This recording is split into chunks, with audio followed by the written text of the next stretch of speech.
think we're recording. It's sitting here for 5 minutes because either someone's piece of shit car broke down or likely an accident because people don't know how to drive.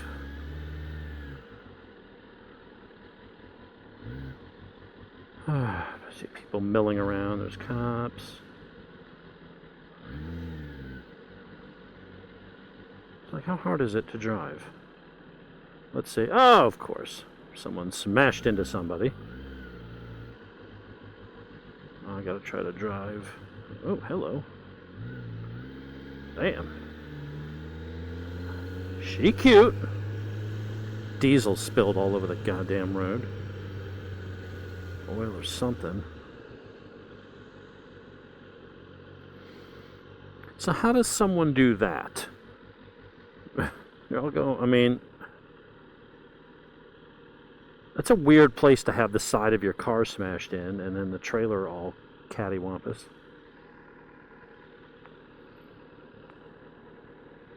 I want to go back and ask the girl, what happened?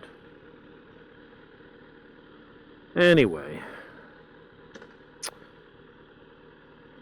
Why are we so divided as a people?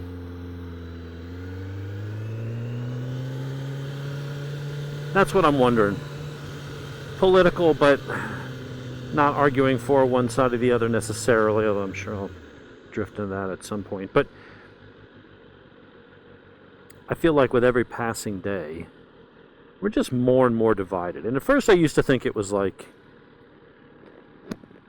a sports thing. You know, everyone's got to have this team or I'm on that team, and if you like this team, then you have to hate the other team.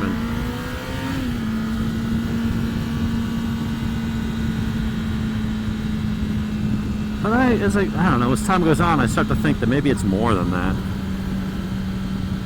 And I think the media pushes it. Forget Musk, forget Biden, forget Trump and all that stuff. They're not the source of it. They're I guess the result, or maybe a symptom.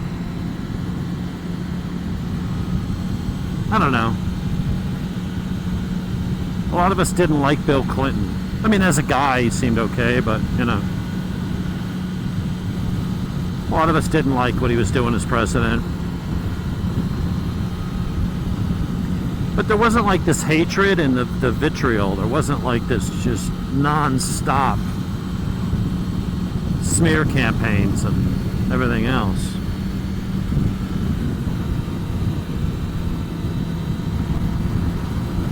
And it seems like it just gets, you know, it kind of started around Bush Gore. People were cheesed because Bush won. Barely, but he won. You know, it all came down to Florida, and Democrats still today claiming that, oh, the election was stolen. It wasn't. They've done numerous recounts. And trust me, every newspaper would love to be the one to crack, you know, that story and get that scoop. Be the ones that brought it to light that it was fraud, it was this, it was that. And it wasn't. They've tried. But it just seems to get worse and worse that, you know, you do your best. Obviously, both sides do what they do, and they smear each other and all that stuff. But then you had one side actively spending millions of dollars to partake in fraud with a fake Russian dossier. And, you know, the New York Times got a Pulitzer for reporting on a fake story. To my knowledge, they haven't had to give that back. But the whole Russiagate thing was Russia helped, you know, work with Trump and help beat Hillary. No fact behind it. Hillary herself signed off on that expenditure by her campaign.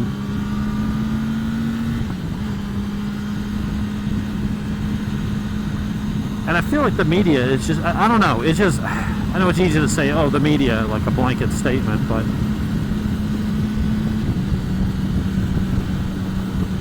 I look by, you know, what scrolls by on social media, and it's nothing but propaganda.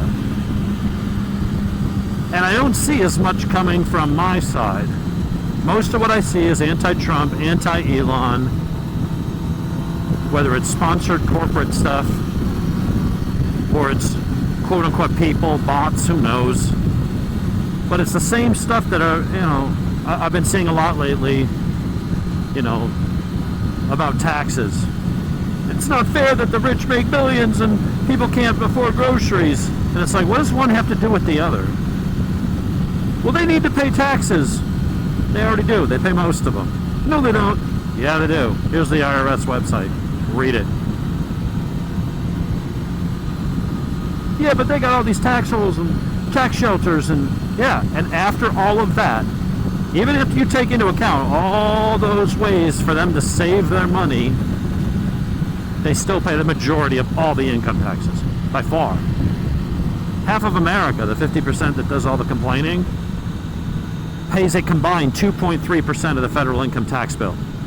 They're not even 2.5%. Half the country not paying even 2.5% of the tax burden. Meanwhile, the top 1% pays almost half. And the top 10% pays 3/4 of all the taxes. So that the bottom 50% don't have to really pay any. And no matter how many times that has been debunked, and it's shown, it doesn't matter if you go to the IRS or Taxpayers Union, CNN, Bloomberg, New York Times, Money Market, go on down the line, and they will all reference and bring up the IRS numbers. Well, it's math. It doesn't lie. The people that make the most obviously pay the most. And you could say, well, yeah, that's why. Okay, but that's not what that's not what other people are saying. And that's not what social media is literally pushing 24/7, 365. They're trying to divide people. The easiest way to divide people is to strike an emotional chord. Jealousy, anger, those are very powerful emotions. People do really stupid things for emotional reasons, whether it be guilt, whether it be feeling ashamed, whether it be anger, jealousy. All those things drive people to do really stupid things, make poor decisions. Most decisions that you make under duress or strong emotions are almost always wrong. Almost always blow up in your face and are counterproductive to whatever it is that you were upset about in the first place. Cooler heads have to prevail. You have to think through a problem. When you just react to some kind of emotion, you're reacting to the effect. You're reacting to the after effect. You're not you're not thinking your way through the problem. You're focusing on the problem, and you're not really focused on the solution. And the media and psychologists and pundits and marketing people and all this other stuff, they know that. If you want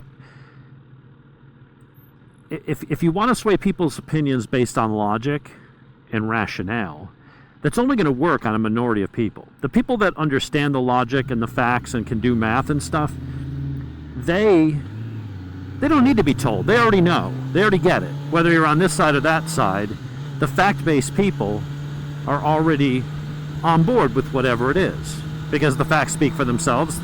They kind of check their feelings at the door and they go, well, this makes sense. If I don't do this, I'll save money. Or if I do this, I'm going to get hurt, right? Whatever. So the media preys on the majority of people that are emotion-based. And they tap into those emotions. And how do you do that? Well, people that aren't successful, some people are born poor, some people don't have as much opportunities because they're not rich and couldn't go to a good boarding school. Yeah, I get all that, but so what?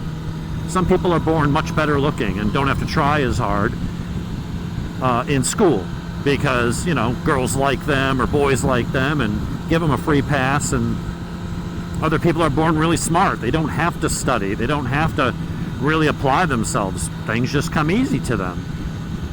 Some people are born with athletic or musical talent or something like that. And so they just have a gift. You know, being born with advantages is not in and of itself wrong. Everybody should use and live their life based on what their skills and talents are. Because the skill and talents you have are probably, in a lot of cases, something other people are willing to pay for. And if it's something that comes easy to you, you know, if you could be a model making $2 million a year and traveling around and have a great lifestyle just because you look good, granted, you gotta, you know, keep yourself in shape and all that other stuff, but, like, why not do that? What's wrong with that? What's wrong with being rich because you were born good looking? Bella Hadid, or Hadid, whatever, just amazing looking woman. Should she just pack on the pounds and say, well, you know, I really want to be a veterinarian, or I want to work in retail? I mean, I guess if you want, you have that freedom, but if you've got this advantage, and I guess people don't think about it when they look at terms of, you know, advantages. They only look at, well, were you born rich? Did you come from money? And if so, then that's somehow bad. And it's like, why? You're living your life based on the hand that you were dealt. And like it or not, some people are dealt a better hand, but it's not always financial. There's a lot of people that were poor that happen to be good looking, or they were a good actor, they were a talented musician, they were super smart, maybe they got lucky, whatever, and they made the most of it. And that's the thing, most people don't make the most of what they have. Most people are mediocre. Most people are at best average. The majority is average. And then you've got a small handful of exceptional people like a Musk or a Taylor Swift or a Brad Pitt. And then you got a bunch of people that are subpar. Now, I don't mean subpar in that they're lesser people and you shouldn't respect them and they have less value. It's just, you know, they don't have above average looks. They got below average looks. They got below average intelligence. They got below average drive. They came from that. And so, yeah, you say, well, the deck is stacked against them. Well, not any more than, you know, the lion that's born that's just bigger and stronger and matured faster and is more aggressive than the other lions. He's the one that rises to the top.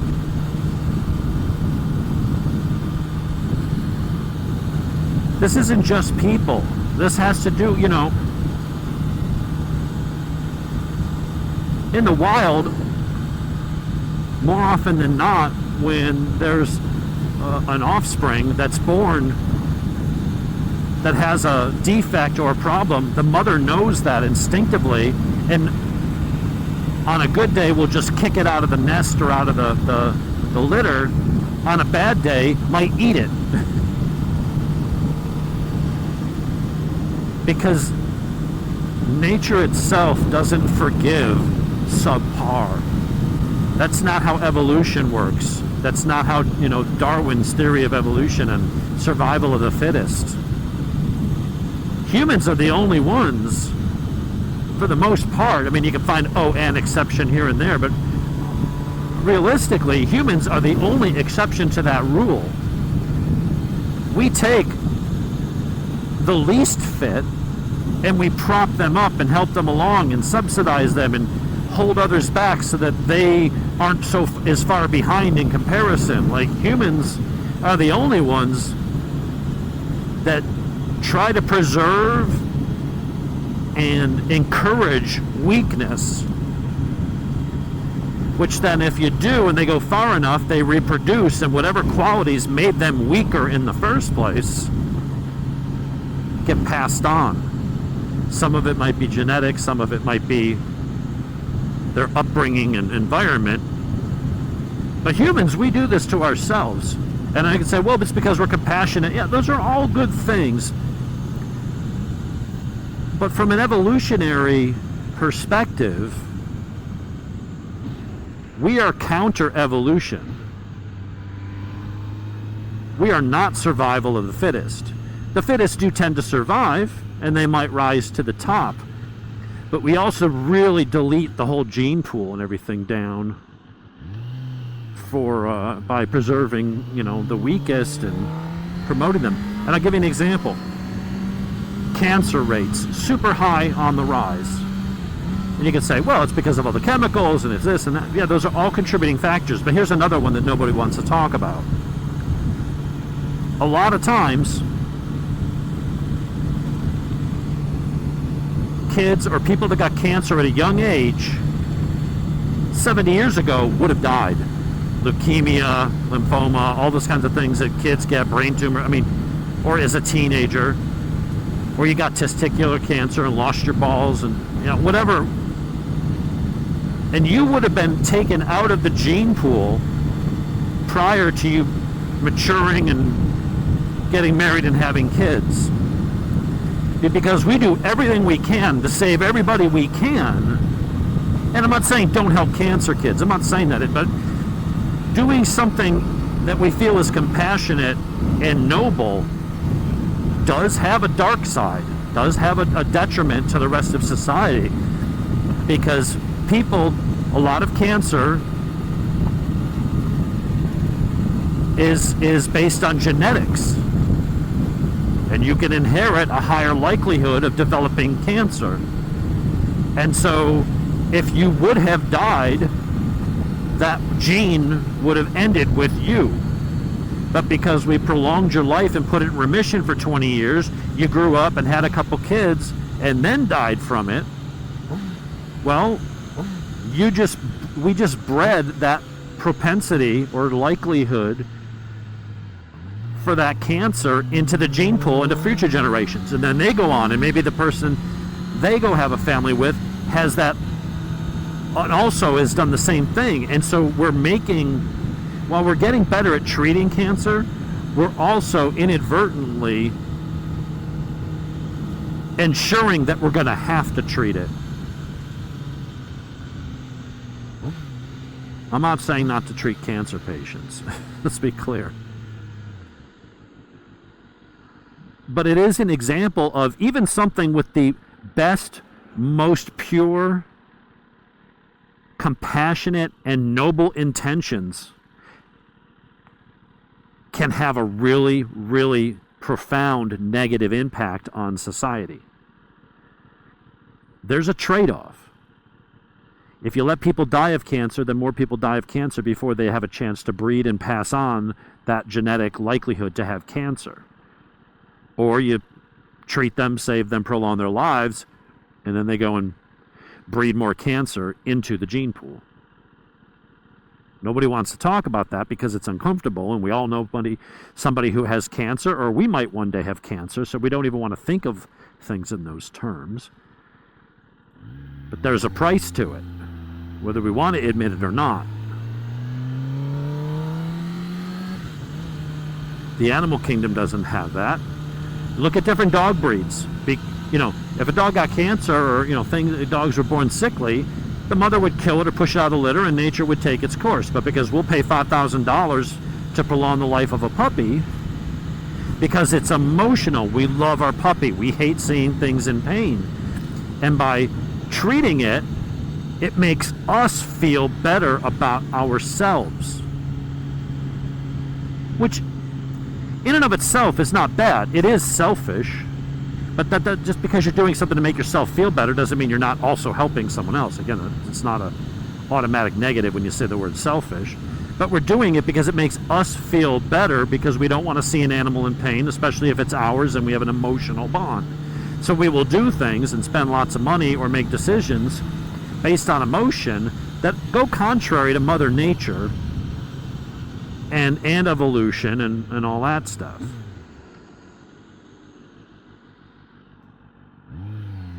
So it's very easy to touch those buttons. Show a video of a bunch of sick puppies with Sarah McLachlan crying in the background, and you pull out your wallet and your credit card and send them $20. And marketing people study psychology.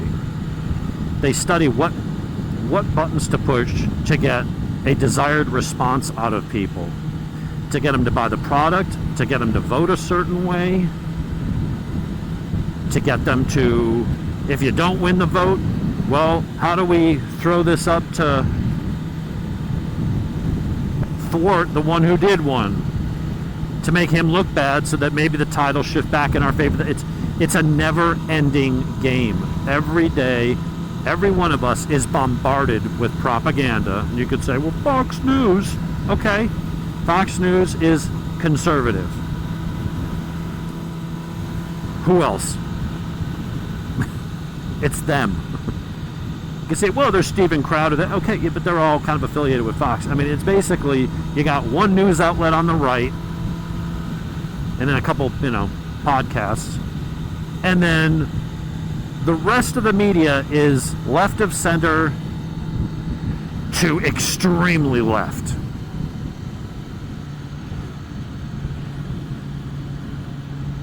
I'm not saying Fox doesn't have bias. Of course they do. They also are upfront about it.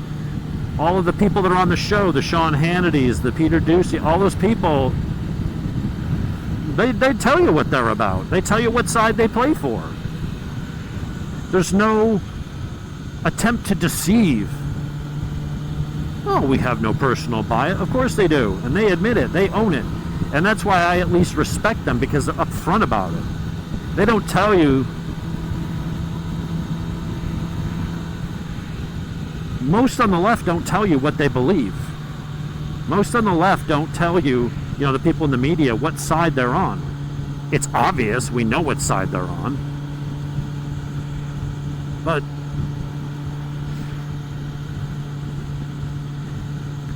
I just see things that are just so, think about the mental gymnastics you have to go through. The 2000 election was stolen. But the 2008, nope, absolutely ironclad. No fraud. No voter fraud, nothing ever happened. Not a single vote, nothing. Trump wins. Oh, it was Russia. They rigged the election. They cracked. They broke into this and hacked in this and that. 2020. That was 2016. And 2020. Nope. Voter integrity's back. Nothing to see. No fraud. Biden won fair and square. 100%. No illegal votes cast. We have the most secure election system in the world. 4 years later. Oh, Trump stole the election and stop. Either our system is busted or it's secure. It's not only broken on the years that the other team wins, and then totally secure when you win. It's no different than one side bitching about the Electoral College, which we've used for 2 centuries. And suddenly it's a problem. When we won the popular vote. Why don't we win? Well, because you're not electing prom king and prom queen, where it's just a straight up vote. There's a system in place. And the system, while not perfect, because no system involving people ever is, it's the most honest system you can have, where the founding fathers didn't want a little states or having a handful of cities holding complete sway over all the rural areas and farming and agricultural areas. They saw a potential for abuse for the people in the city, who of course need the farmers for food, but they could basically just tell all the farming and all the rural areas, the areas that geographically make up 98% of the country, they didn't want the cities being able to tell them to pound sand. You're doing what we want and only what we want. They wanted the small states and the rural areas to at least have a say. Ultimately, the big cities and the big states like California, they are going to have more pull, but they didn't want them to have absolute control and pull. But you only hear one side complain about the Electoral College when they won the popular vote but lost the Electoral College. And none of them is smart enough to do the math. Well, more people voted for us. Why don't I win? We got 4 million more votes. Yeah, but they were all in one state of California. In the other 49 states, you didn't have a popular vote win. As an aggregate, you did because of one state. Well, California as a state can only count so much. If you win You either win it or you lose it. If you win it in a massive landslide because it's a state that is really, really on your team, you don't like get double the points. You get whatever points California has, which is more than anybody else. You need like 17 Rhode Islands to meet up with, and match California. So California obviously has more sway, but they don't have complete sway. You don't want the whole country controlled and dictated to by one state, whether it's California or Texas or Florida or Georgia. Pick a state, doesn't matter what party you're in or what I'm in. Do you want one state calling the shots for the rest? No. But we get so divided on that. Something that's been around and worked well for 2 centuries. And yet, when the other side wins the Electoral College and the popular vote, I want to change the rules. Look, the pendulum's going to swing back and forth between the two sides. We accept it. I didn't like Joe Biden, but it was like, all right, we're going to have a lot of fun at his expense because there's a lot to make fun of. I didn't like Obama. We got through it. We didn't have a summer of love. We didn't have our cities ripped apart, paid for by foreign actors, which are now paying for all the ICE protests and all kinds of other shit. I see a lot of memes about, the whole deporting illegal aliens. What are you supposed to do with people who break into the country illegally? We have border laws on the books. Now, just because the last knucklehead was too busy eating ice cream and shitting his pants and didn't bother to enforce anything, doesn't mean that the laws don't exist and that the next person in control should and can enforce them. Like, oh, this is un-American, no due process. Well, you didn't come in with due process. You skipped in line, you snuck in, you evaded police, you lied on your paperwork with your employer, you're probably not paying taxes, you're doing all these things illegally, things that should put you in jail or get you deported, and then when you get caught and it turns out you're a gang member or you work for a cartel, suddenly the Democrats are like, well, you didn't give them due process, you just kicked them out. It's like, you didn't come in with due process, why would we send you out? And so I see the argument being, well, without due process, how do you know they weren't here? Okay, let me put this in a personal way. Let's say I break into your home. You're asleep, I quietly break in a window, unlock the door, I come in, and I just set up camp in your spare room, and I'm helping myself, putting on your clothes, and I'm drinking your beer and eating your food, and you wake up in the morning and go, what the hell are you doing in my house? And you're like, well, I'm here. I'm going to call safe. I'm here now. I hit safe, so you can't kick me out. Are you going to say, well, you're entitled to due process? Okay, well, I'm going to live in your house and keep eating your food and helping my stuff to your stuff and watching your Netflix and until my court date comes up and a judge determines, yeah, you broke into his house, you shouldn't be there. The verdict is you need to go find your own, get kicked out. So you're going to let the person live there for 3 or 4 months until the court gives them due process to determine whether they're there legally or not? It's retarded to think that anybody that thinks that these people should get due process to get kicked out, they only want that because they know that we don't have the manpower for that many court cases, and it would give people court cases years out. And so they want them to be able to stay here during that time in the hopes that something happens to Trump or they do win back the White House in 3 or 4 years, and all those people haven't been kicked out yet because they're still awaiting their trial. And they're basically just using it as a delay tactic to run down the clock. Why? Because they're hoping the next people who come in are going to reverse the stances and let them stay, and at some point they'll get the votes for being able to give them amnesty and the right to vote. Because they know, historically, they got a lot of science and data there to say, we'll be able to pull at least 70% of that Hispanic vote to the Democrat Party.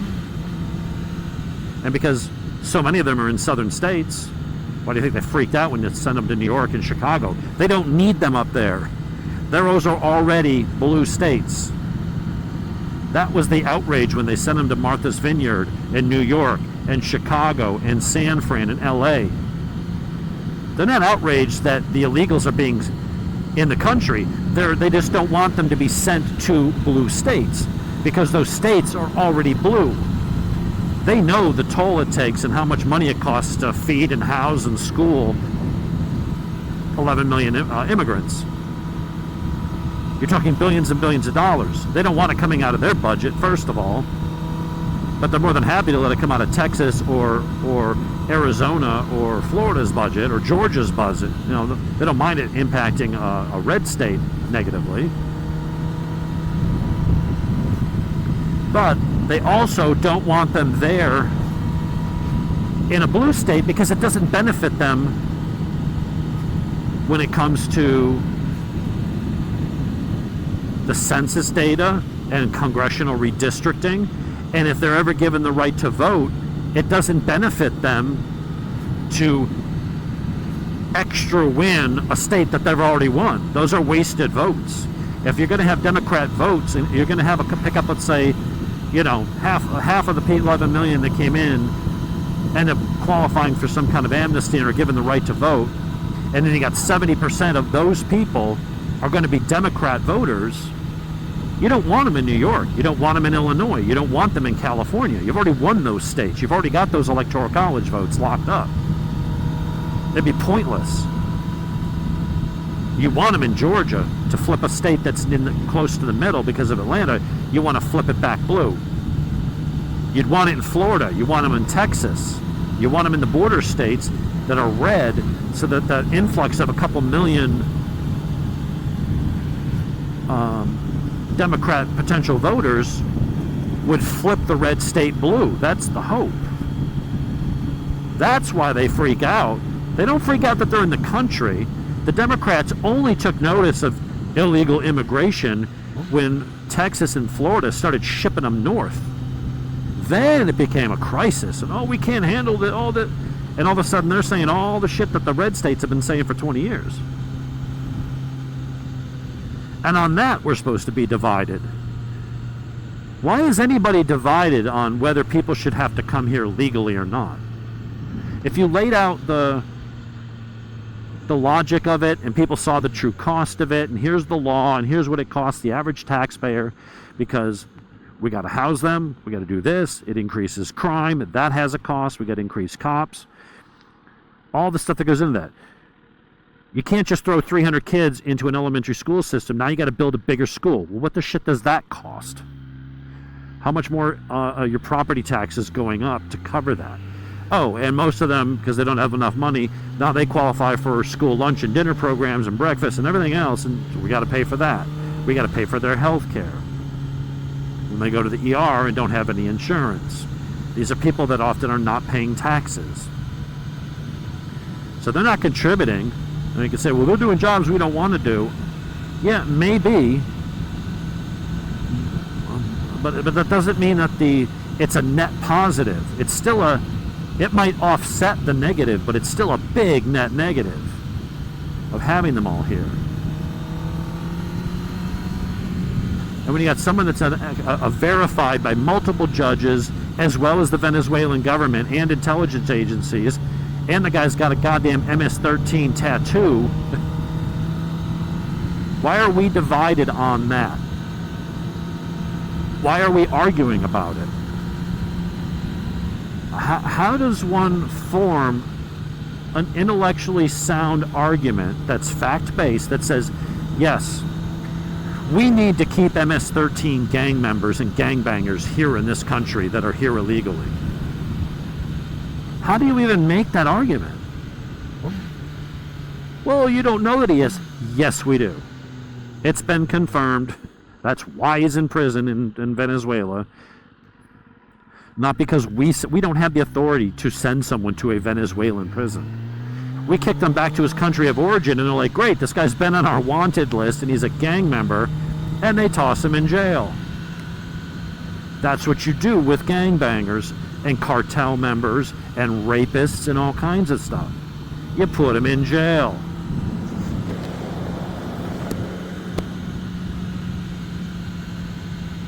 But there's things that we should not be divided on.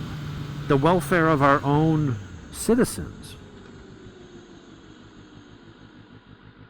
Why are we having an argument around gangbangers and illegals? I know why the politicians argue about it, because the Democrats want them here because they want those potential votes in the future when they want to flip southern states to blue. That's why they want to keep them down there in the red states, and they don't want brown people showing up in New York or Chicago. But as far as citizens, you and me, how are we arguing about this? How is it sensical that we would possibly be in disagreement about this? That's like disagreeing about whether rape should be made illegal. No, it shouldn't. And if you were trying to argue that it should be, how? What possible... Let's get out of the whole questioning your morals and your very sanity. What argument are you possibly coming up with? With the illegals, they just say, well, it's racist if you want to get rid of them. It has nothing to do with race. If we had 11 million people come in from Canada or from Ireland and we're causing all kinds of problems and we're gang members and or just here illegally and sucking off the public teat and all that kind of stuff, committing crime, we would want them gone as well. We wouldn't go, oh, wait, you're white? Oh, okay, well, you can stay here illegally and just help yourself to all of our stuff. Doesn't matter where they came from, but it plays on that emotion. And that's what the media and marketing people are really, really good at. How do we make it emotional? How do we pull at that heartstring strong enough to get an otherwise reasonable person to turn off their logic, turn off their ability to think and be rational and objective, and just let the emotions, just let them react. And that's all the media is. That's all social media is. It's two different sides, two different worldviews, unendingly vying to push a button to get you to react in the way that they feel benefits them.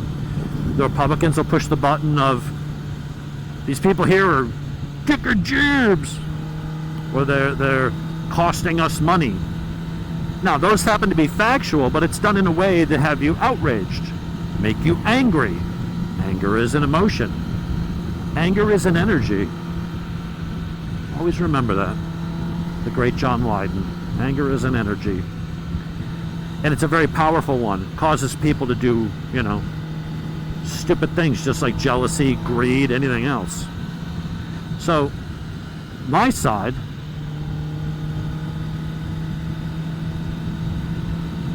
focuses on giving you the facts, but doing it in such a way that, triggers your anger. Be like, well, fuck that. We've got to put an end to that. I accept it. I understand it, that they're doing the same thing, but there is logic behind it because those things are happening. They are costing us money. It does add to crime. There is a high cost of completely unchecked, unmonitored, and unenforced borders. That's why no other country does it that way. We're the only ones dumb enough to do it.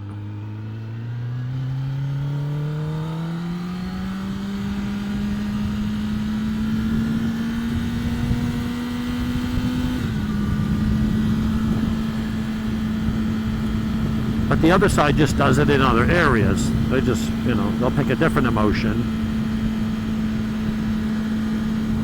And I guess after a while, I'm tired of seeing people who, I feel like if the internet didn't exist, we'd all get along a lot better. There'd be less fighting, there'd be less protests, there'd be less hatred, there'd be less animosity. All the crimes that come from those things would undoubtedly be lower. And we're all just so connected to our phones and pick up our phone and we all, both sides, and again, I'll include my side in it. They do it in other areas, and I think they do it less. But we're both guilty of it. But we pick up the phone and we look at our TV and we look at our phones to tell us, what am I supposed to be outraged today? What am I supposed to be doing today? Who do I yell at? Who am I angry at? What am I fighting for? Everything's about my side, your side. And we used to just do it with sports teams. And while some people might get into fights or something like that, it was for the most part good-natured. And we've just completely turned it into this other animal. All the people getting up there and marching for Palestine. There is no Palestine. Palestine has never fucking existed. It's made up. There's a tribe, there's a Palestinian people, which aren't even really Palestinians.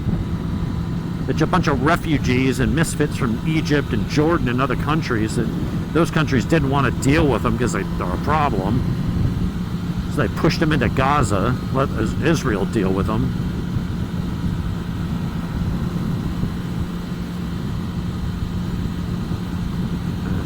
And people feel, I'm fighting for this, I'm fighting for that. You're not fighting for anything. You're making an ass out of yourself. You're causing problems over something you really don't understand. Palestinian people's problems are not with Israel. Their problems with Hamas. Their own leadership. They elected radical Islamic terrorists as their government, who steal all the food and aid, throw gay people off of roofs, and starve and use their own people as shields and start wars they can't possibly hope to win. And the Palestinian people pay the price. Not the price that Israel puts on them. Israel just wants to be left alone. But you got all these righteous Americans, Europeans out there. I believe in Palestinian people. No, you don't. You don't know anything about them. You read it on your goddamn phone. Your news agency told you to believe this. And like a good little subject, you do. You don't question it. Well, I did my own research. No, you didn't, because you went to the same goddamn website that tells you the same bullshit and nonsense. Israel's not the problem. Palestinian people are indirectly the problem because they elect and support Hamas, and it's Hamas that weaponizes and victimizes their own people. Without Hamas, Palestinians would be fine. Hamas is who puts them in danger. Hamas goes and picks a fight, starts a war with frickin' Israel, and the Palestine people get caught in a crossfire, literally.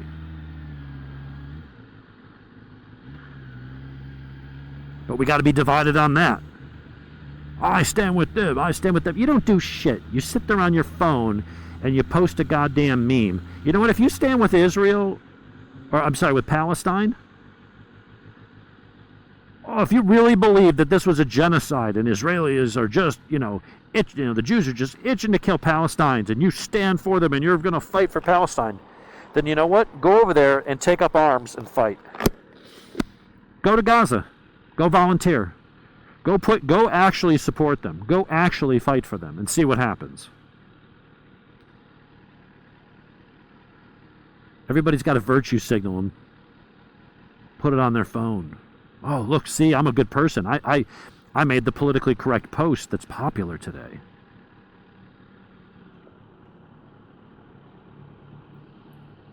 Everybody's being used by somebody.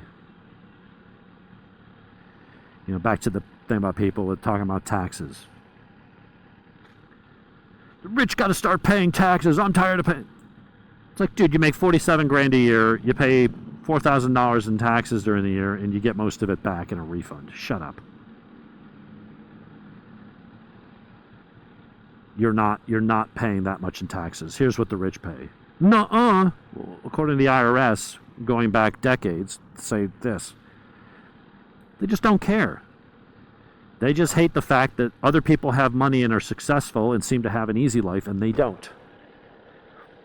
And so when a politician comes along and says, hey, you, Mr. Have-Not, I'm with you. You put me in power and give me a big salary, and I'll make sure that those rich guys, I'm going to take some of their money and I'm going to give it to you. Oh, really? You do that? Sure, I will.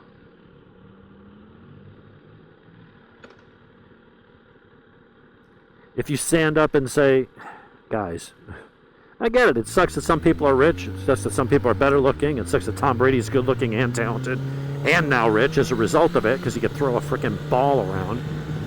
But you know what? It is what it is. My life is what it is, and I've done what I can with what I was dealt. And Elon being a multi-billionaire doesn't affect me. I don't have less because he has more. Oh, go ahead, lick those boots. That's the other comment you get always from some unsuccessful, lazy person who just wants free shit. And that's all it is. Musk and rich people have it, and they don't, so they resent them. Emotion. Greed. It's not greed to keep more of what you want, that you earned, right? You get up and go to work, you started a company, you worked your ass off for maybe 11 years, and you sold the business for $4 million, and you're like, I got $4 million bucks. Now, wanting to keep that, not give it to the government, that's not greed. You earned it. It rightfully, legally, and morally belongs to you. The person who wants to take it from you without earning it, that's greed.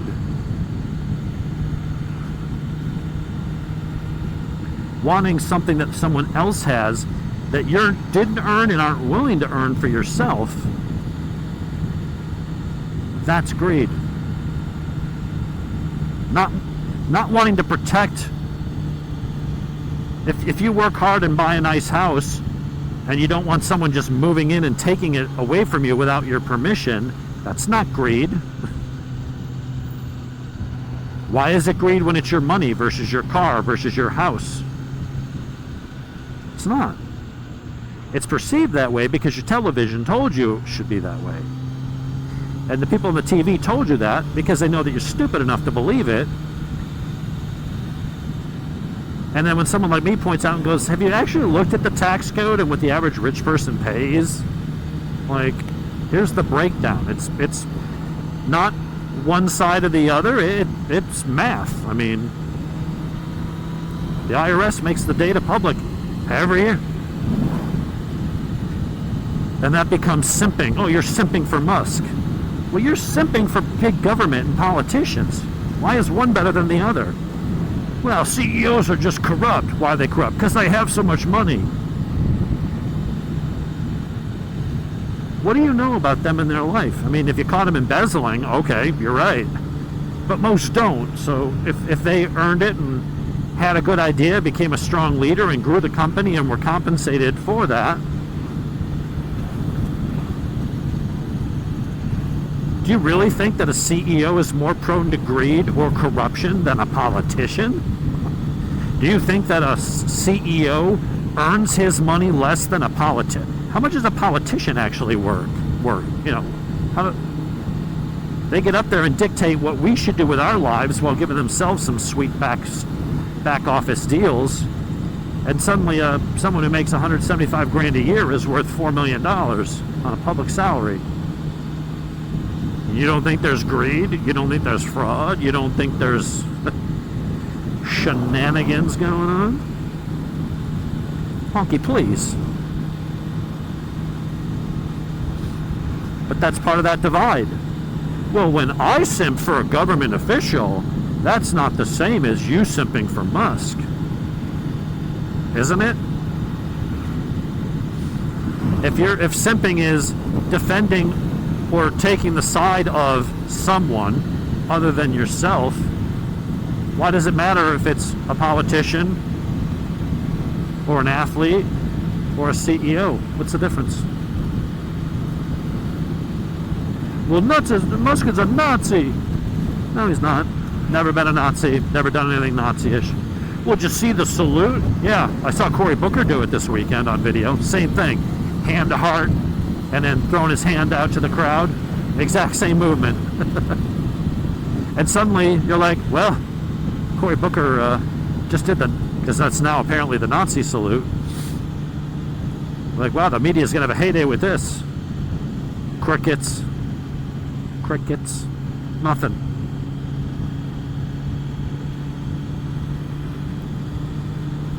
I feel like there's so many things. There's nothing. We're not going to disagree. I don't agree with Republicans on abortion, right? But I can sit there and have a discussion without screaming at them and trying to get them fired. Like, all right, whatever. I said my piece, you said your piece. Probably nothing changes. Go on with my day. There's no hatred in it. It's just, I don't care what you think at the end of the day. I care what I think.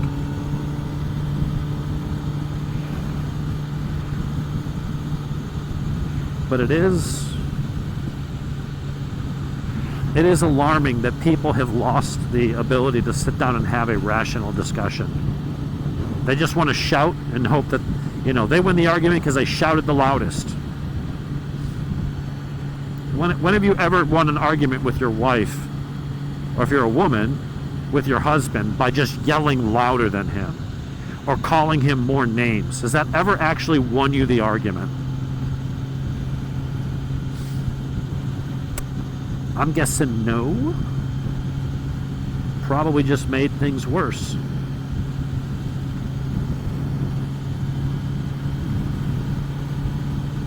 Yeah, here we do it minute by minute on a national scale. All we want to do is get onto social media so that we can scream at each other. And we make the world a shittier place in the process. When you don't have dialogue, there's no understanding, there's no compromise, there's no, let's find a way to work this out. It just makes that divide even bigger. It makes the hostility bigger. It increases violence. Even if you don't agree with people, at the end of the day, it's very often that two people agree on everything. It's also unlikely that they're going to disagree on everything. I can sit down with the blue-haired leftist and we'll probably disagree about guns and taxes and the border, but I know we're going to probably agree on legalization of pot or abortion or gay rights. And so we can sit there and have a dialogue, I can at least, and say, well, great, here's where we disagree, here's where we agree. Is there any middle ground to be had? Where we both kind of get something out of it and we're not just deadlocked. You can't get to that point unless you're willing to have an open, honest, and probably uncomfortable conversation with somebody.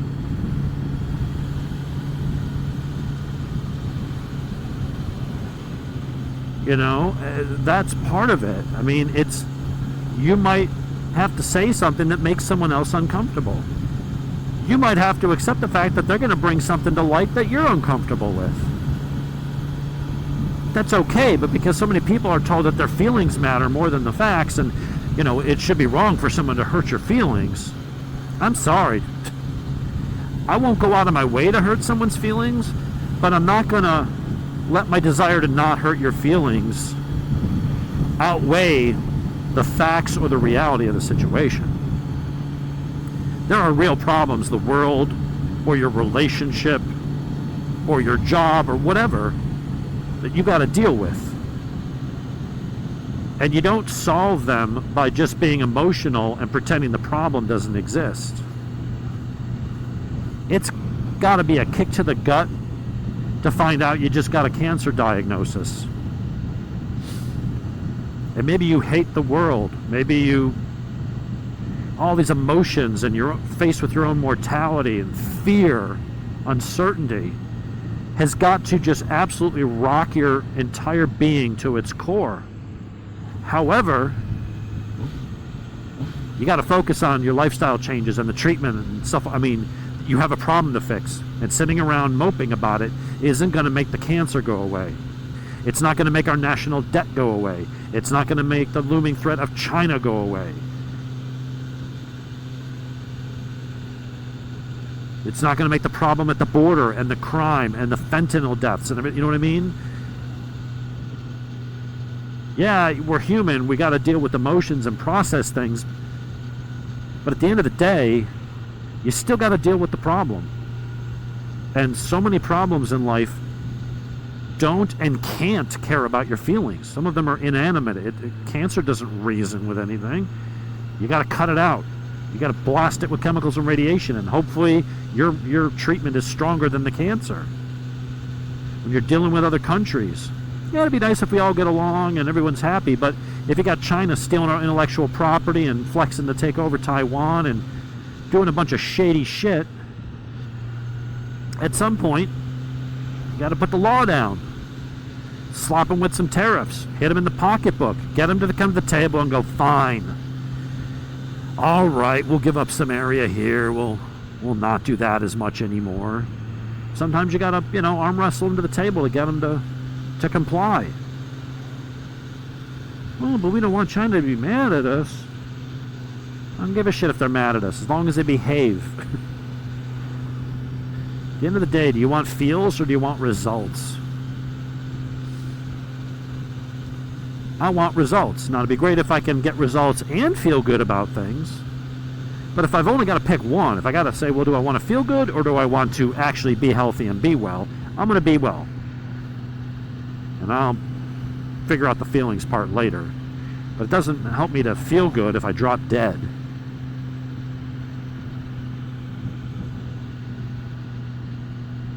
We've got to find a way to get past this divisiveness. And I know I got political here and stuff, and I'm just going to try not to, but I fall into it like everybody else. That's the point here. But I'm always willing to have a conversation. I can say, here it just sounds like I'm ranting because I don't have the ability to interact with you while I'm riding and talking about this. But I can absolutely sit down and have a not really heated, factual, intellectual debate about something. And maybe we agree, maybe we don't. Maybe you bring up something I hadn't considered. Maybe I do. Maybe we walk away and nothing's changed other than we had an interesting conversation with somebody that thinks the other way, and at least, hey, all right, I know where you're coming from, whether I agree with it or not.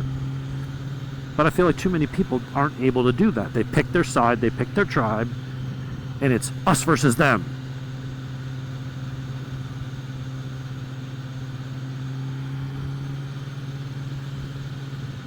And I see that all the time. I'm heading into Vampire Diaries here. Going on a Mystic Grill. Grab some lunch. I saw something about one of the actors on Reddit, Matt Davis, and someone was like, did you know he's a conservative? Yeah, he's a Christian. He's from Utah, and he's fairly conservative and a gun owner. Yeah, he's conservative. Oh, I could never watch anything he's in again. I can't support anyone who's a conservative, in all caps. And it's like, well, that's half the country. Like, it's not some fringe little pocket group. Like, that's how divided people are. One of the main characters on your favorite show, and guess what? There's others on there. They're just not as open and vocal about it because they know in Hollywood that's the kiss of death. Whereas Matt's a real open guy and just, hey, they don't give a shit. He's going to do his thing and be true to himself. But the fact that someone who loves the show, loves his character, loved everything about him, until he's one of them. They actually said that. He's a conservative, and I could just never watch a conservative. Well, babe, that's 50% of the goddamn country, at least. That's 160 million people in this country alone you just said F you to. You can't be like that. You can't be that divided. You can't have two countries warring with each other in this constant civil war, in a way. Because at some point, it'll get to an actual civil war. That's the problem. Right now, it was just words in the media and op-eds, and now it's on the internet, so it's in your face, and now everybody's involved because of the easy access. And you're seeing violent protests everywhere. You saw January 6th. You see violent protests going on now, and it's just getting worse and worse. And regardless of, well, that's only, we only did Jan 6. All the others on the other side. Yeah, but whatever. It doesn't matter. At the end of the day, it's going to go beyond words, and it's already starting. And then what? You have people shooting each other in the streets or some kind of crazy shit. I mean, this can't go on indefinitely. We have to, as a society, get this shit under control. You think it's bad now? It could get a lot worse. There's the clock tower. Sup? Now I gotta find a parking spot. Go ahead. Good. Go ahead.